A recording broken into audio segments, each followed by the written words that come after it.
It's Wednesday, it's 11:15 and we're live in Westminster.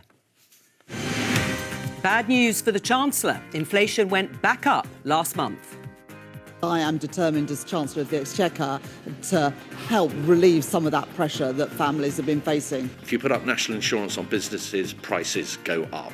If you go out and borrow huge amounts of money and splurge on the spending side, prices go up. Rachel Reeves says she'll go further and faster with her plans. But is there a split at the top of government over economic policy? The Deputy Prime Minister apparently urged the Chancellor to raise taxes rather than cut spending. The government makes its strongest criticism yet of Israeli actions in Gaza. I want to put on record today that we're horrified by the escalation from Israel. Also today, should the Conservatives form an electoral pact with Reform? We want to come together, we want to cooperate, we want to put the national interest ahead of party pride. And we'll be live in the Commons for Prime Minister's Questions at noon. Joining me today, Labour MP Dawn Butler, Conservative MP and former Cabinet Minister Andrew Mitchell, Rachel Cunliffe of The New Statesman and Tim Stanley of The Daily Telegraph. This is Politics Live.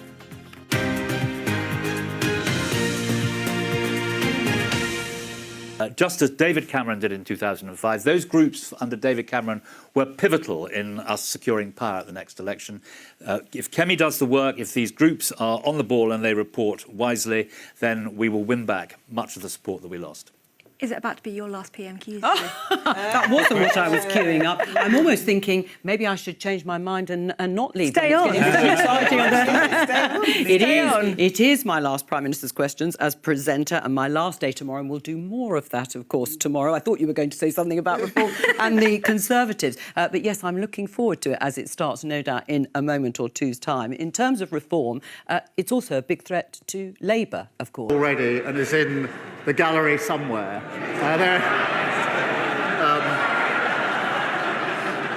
Many of us struggle for a whole lifetime to make an impact on government policy. Teddy is already age 6 having an impact, and I'll make sure that he gets to speak to the relevant minister. Final question, Rosie Wright. Thank you, Mr. Speaker. Shortages. In the UK, 1 in 100 people live with epilepsy. That's up to 6 of us in this chamber, including watching from the gallery, in marking National Epilepsy Week as we continue to raise awareness of seizures. Well, can I congratulate my honourable friend for her tireless campaigning on this issue and those campaigners who are with us today. I know the impact epilepsy has on people across the country, including on over 100,000 children and young people. We are committed to improving care for people with neurological conditions and setting up UK-wide Neuroforum to improve treatment and care for those with such conditions. That completes Prime Minister's Questions. And that does bring us to the end of this session of Prime Minister's Questions, the final one before the recess next week. Let me welcome our guests for this part of Politics Live. For the government, the Arts Minister, Chris Bryant.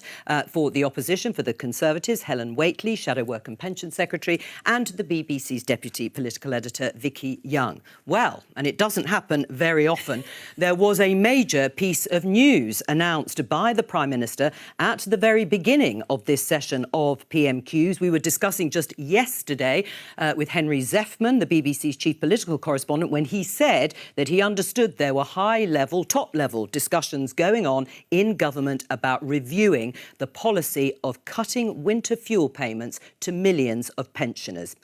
Just in the last few minutes of the programme, viewers may have seen Elton John and James Graham, the playwright, on Laura Kunsberg's show on Sunday. They're very angry and very upset that the government has not put in place protections, copyright protections for creative artists, musicians. Let's have a listen to Elton John.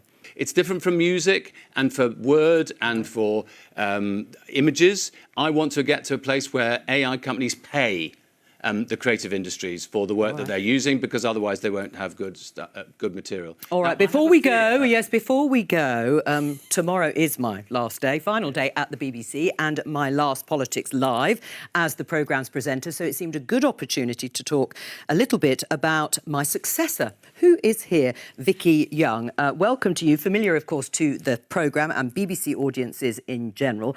Vicki, when are you starting? So start after the recess on Monday, the 2nd of June, and like you, passionate about politics. And I think what we all want is to know what our politicians are up to hold them to account, and that is what you have done so brilliantly for so many years. Well, I'll take the flattery, because it's going to be busy. Well, oh no, surely we haven't got time for whatever it is, Chris. All I wanted to say, so I've been on the programme many times with you, Joe, and you're doing that face again. It's one of your favourite faces, and all I would say, in the words of Julius Caesar, is forever and forever for farewell. If we do meet again, then we shall smile.